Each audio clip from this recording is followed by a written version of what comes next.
We made a one-of-a-kind coffee table from actual beans. In this video, we'll show you step by step exactly how we used epoxy and coffee beans to make the ultimate coffee table. Using easy to follow tips and simple tools, the only limit to your project is your imagination. This coffee table project idea quickly turned into a reality as we rolled up our sleeves and got to work. This video is going to unlock secrets, generate ideas, and spark creativity for anybody who uses their hands to make great stuff. We customized this project to specs, we loved the outcome, and we had a blast building it. Follow us step by step in the journey to building the ultimate coffee table. Our epoxy is eco-friendly and crystal clear. Contractors, do-it-yourselfers, hobbyists, designers, artists, woodworkers, and more all love the outcome of their projects using our products. Visit us anytime at stonecoatcountertops.com. Stay tuned and enjoy the video. Oh, it's all coffee. Wow, that's crazy. Our epoxy rocks, Stone Coat Countertops. Remember, when you subscribe to our channel, click on the red subscribe button and be sure to ring the bell so you get notified every time we have a new video. Thanks again. We team with Greg the Burl Hunter. He had been commissioned to make a custom coffee table for Dutch Brothers, a local coffee company, and we were excited to be included on this project. We're lucky to be just across town from Greg the Burl Hunter's shop. He has amazing products and he's fun to work with. Greg, how are you guys? Oh man, look at that. Can I dig into that? Oh, look at that. That is a lot of beans. Look at that. We had the beans. It was time to create a base structure to support this table when we built a form and poured the beans and epoxy together to create a real coffee table.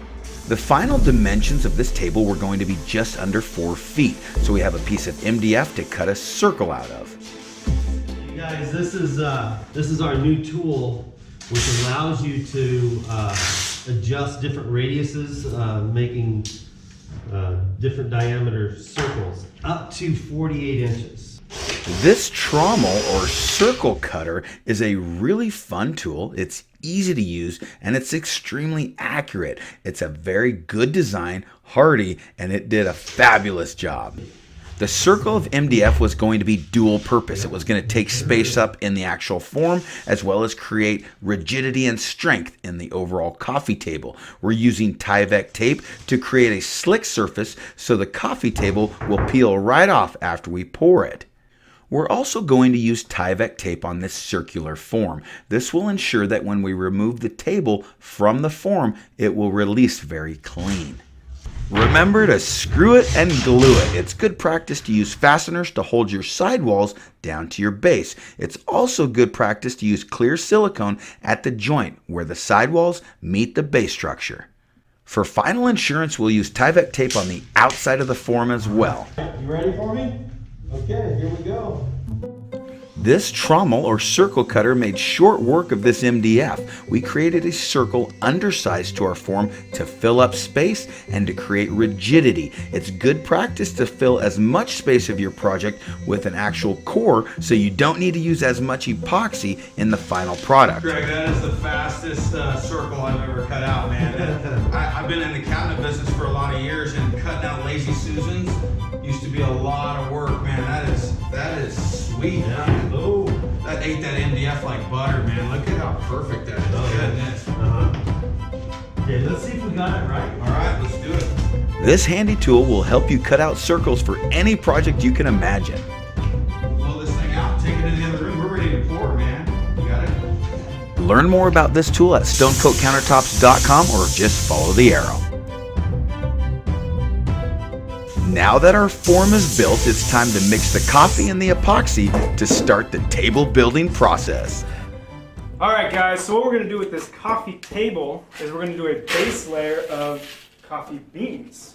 And we're going to pour all this through here with a Rice Krispie effect. Starting there. And if you want to make birds go insane, you can do bird feed in the house. You might get a woodpecker that opens up your table. Here we're using our normal stone coat countertop epoxy and we're mixing it at a 1:1 ratio. We'll mix that with a drill for 2 minutes and then we'll incorporate that mixed epoxy into the raw coffee beans. Like Luke described, we're going to do the Rice Krispie effect, using our hands to mix the coffee beans and the epoxy together. Rice Krispie treats.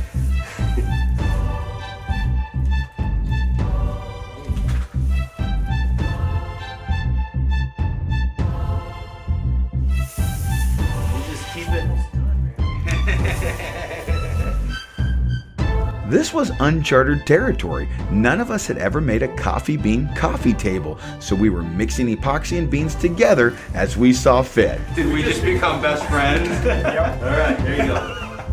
Just to make you guys. Yeah, there he did it. Greg went for it. This is therapeutic, man.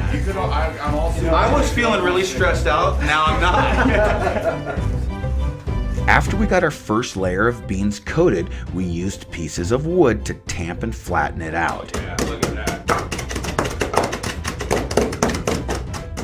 The scraps of wood were the perfect tool of choice. The next step was to take our MDF round and take up space in the form. Looking back, I would have filled the form even further with a substrate. MDF or plywood would have been just fine. We didn't need coffee beans on the underside of this project, but it sure made it look amazing. Before sandwiching the MDF to the coffee beans, we added a thin layer of epoxy for a quality bond. This is great, man.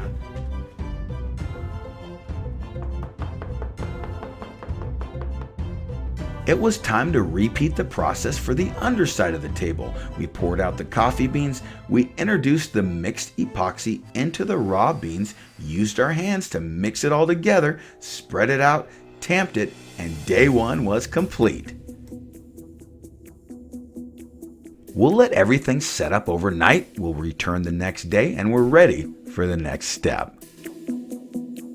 All right, here we are in day 2 of pouring this coffee table.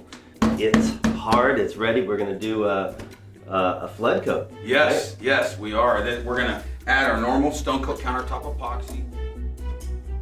All right, you wanna pour us out and we'll squeegee and move this around and see what happens. All right, we're gonna go right in the center here and then watch it go. And we're ready to squeegee this out. That is, oh, look at how beautiful that's gonna look. That's gonna be so cool. To create a non-porous table, we needed to fill the voids with epoxy. We weren't sure how much to mix up, so we mixed up 2 quarts at a time. We used our squeegees to spread the material, and we just repeated the process. Just to reiterate, this project would not have required as much epoxy or coffee beans if I would have filled up more of the form with plywood or MDF for the underside of this project. Okay guys, we're gonna torch this a little bit more, just let that air kind of rise. We'll torch that, we'll maintain that as it sets up. This is gonna be a stout table. Yes, it's gonna be very reinforced. All right. It's kind of like a stout brew. This is fun, this is an adventure. It is. We don't know how it's gonna turn out. Luke? Oh, it's amazing. All right guys, well, we'll be at it again tomorrow. All right. Good job. Hey. Sweet. All right. Heavy, man. You don't want to put fingers under that thing. No. Yeah. After our project was filled with epoxy and it was set up, it was time to take it out of the mold. Oh. Yeah. We were really pleased with the results of the Tyvek tape and how easy it was to take the table and remove it from its base and from its sidewalls. Nice. That's actually not bad, man. I think that's cool. Our next step in the process is to use our slab jig for 2 purposes. We wanted this table perfectly flat before we applied our top coats. We also wanted to open these beans up. By running our router bit over the beans, we got different levels of color. It really showed us some fun visual interest by cutting some of these beans in half. They were in different shapes and sizes and different angles, and it made this table really pop. Remember, you can visit our website to see all the tools and products used in this video.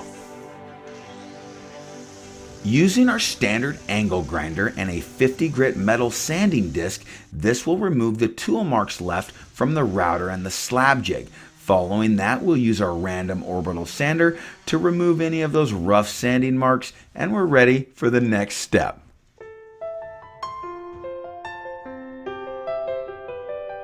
We're going to use our normal stone coat countertop epoxy to apply a seal coat. The reason we're applying multiple seal coats is to create a non-porous surface before we apply our final flood coat. We'll do this by using our hands, rubbing it in the surface, chopping it in the surface with a brush, and then removing excess bubbles with our torch. Now that one side of our project is fully sealed, we're going to use HVAC metal tape to create a dam. This will help us not lose any epoxy, fill our project to the top, and the tape will still be removable the following day. Again, we're going to use our normal stone coat countertop epoxy. We'll mix it at a 1:1 ratio.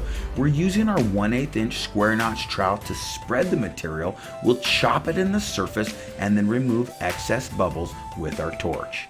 We'll wait for the initial setup of the epoxy and remove the HVAC metal tape the following day.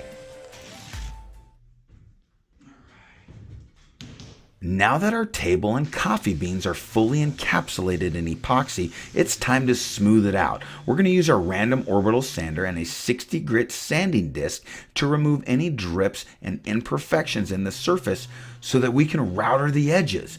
By routering the edges, it'll make our table look professional. It will also give us a nice round over so our top coat will flow over the table and give us the result that we desire. We're going to use our 1/4 inch round over router bit to give us the edge we're looking for.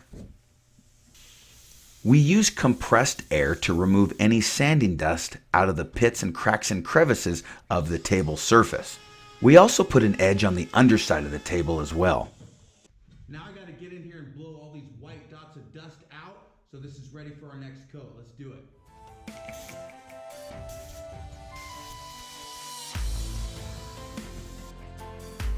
91% isopropyl alcohol and a shop rag will remove final dust and prep this table for your next coat.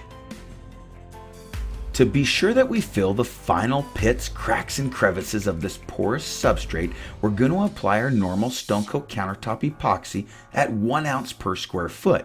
This doesn't require a lot of material, just a little patience.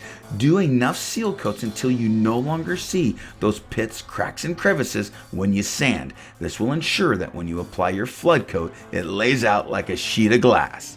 In the beginning of this project, we talked to our good friend Brandon, who is going to use his CNC machine to router in the logo on this table. He let us know we need everything nice and sealed. Okay, hey you guys, this is my good friend Brandon Bradle. He's got a great part in this table here.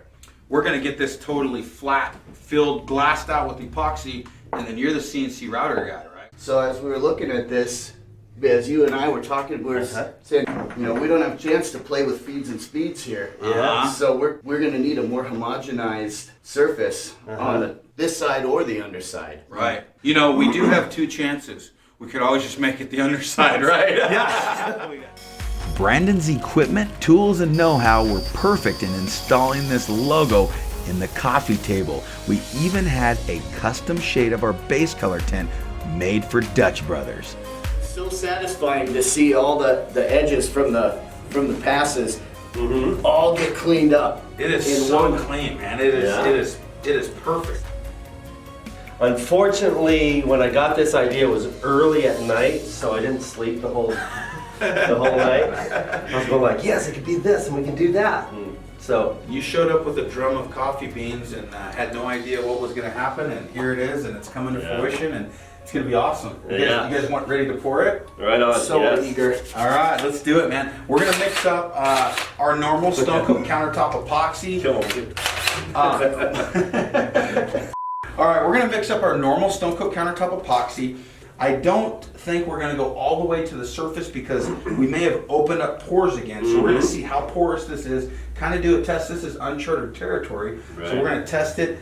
And we actually had our base color tint matched in Dutch Brothers blue.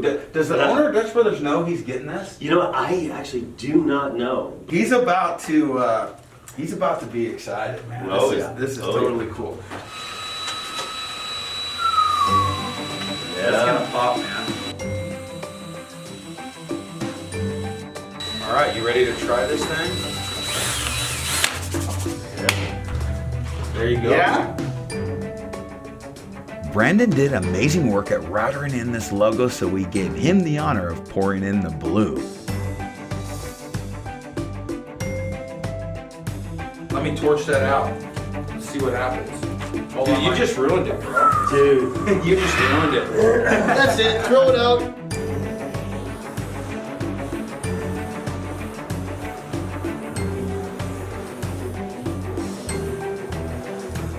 Let that sit for a little bit, and then we'll see how it gets all those bubbles out. This is great. They are gonna freak out. Because of the porous nature of coffee beans, we wanted to pour the logo in 2 coats, just in case there was a stubborn bubble because we routed into the surface. Okay guys, we're gonna lightly sand our first coat of blue. This blue coat really acted as our seal coat. It sealed any porosity left in that coffee table, and we're gonna do our second coat of blue. We're gonna overfill it, come back and sand it flush, and then we'll do our final flood coat. This has been a complex project, and I think it's gonna be totally worth the effort. Let's get started right now. Again, we'll sand the surface with 220 grit sandpaper to create a mechanical bond. We'll wipe the excess dust with isopropyl alcohol. We'll overfill our blue logo so that we can come back and router it flush to the finished height.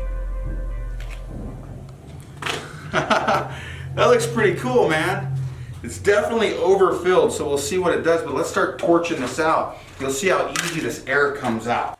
Stone Coat Countertop Epoxy is designed with the user in mind. You have a long open working time so that you can get your finishes to lay out nice. You see right here, Chris, where it hasn't, it's almost got surface tension where it doesn't want to go right in that corner.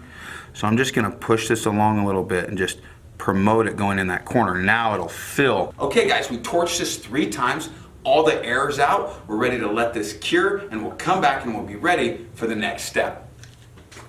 We overfilled our logo to ensure that we'll get a perfect finish height. We're using a 4-tooth router bit to remove the excess blue right down to the finished height. We'll finish with our random orbital sander, and everything will be seamless as you rub your hand across this surface.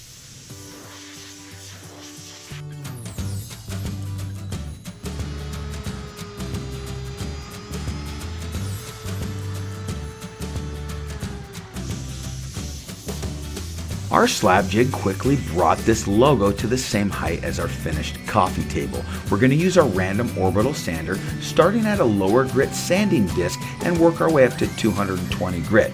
We'll do the surface as well as our edges so that we can prep this table for our final flood coat. Each step of the way, this table got more and more interesting. It was an absolute blast to create. All right, guys, we got it all sanded up. It's cleaned. We're ready to do the flood coat. Let's go check this out right now. We're going to mix 3 ounces per square foot of our normal Stone Coat Countertop Epoxy for our final flood coat. Watch this. It's fun to see the final look of the project at this step. That is sweet, man. Yes. The final flood coat is easy. We're going to use our 1/8 by 1/8 square notch trowel to ensure that everything's mixed properly out of the bucket. We'll use those teeth to spread the material and gauge it across the surface. Then we're going to spread the remainder of our material over the edges last. After that, we'll use our chop brush. The chop brush is going to ensure that we remove any trowel marks and everything is thoroughly mixed. We'll also use that to spread the epoxy on the perimeter of this coffee table. Make sure you get the dust out of the torch head first so you don't blow dust into your final flood coat. Dust out, let's go. Remove bubbles by sweeping your propane torch across the surface. That is awesome. Wow. Look at how good it levels out. The bubbles come right out. That blue really accentuates how quickly that air comes out of the mix. We run our propane torch over the surface a minimum of 3 times. This ensures that we get any air out of the epoxy and it will cure crystal clear.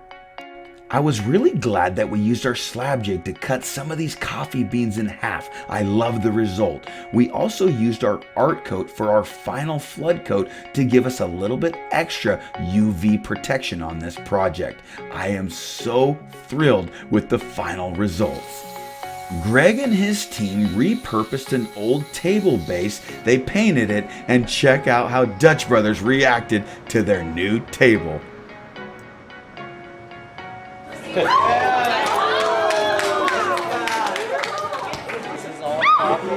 Oh, it's all coffee. Wow, that's crazy. We actually mixed a whole bunch of coffee beans like Rice Krispie treats. Yeah. And then we tamped it down. It turned out great. Thank you so much. Thank you. Thank you for letting us. Dutch Brothers was so thrilled with the outcome of this project, they commissioned more tables to be built right away.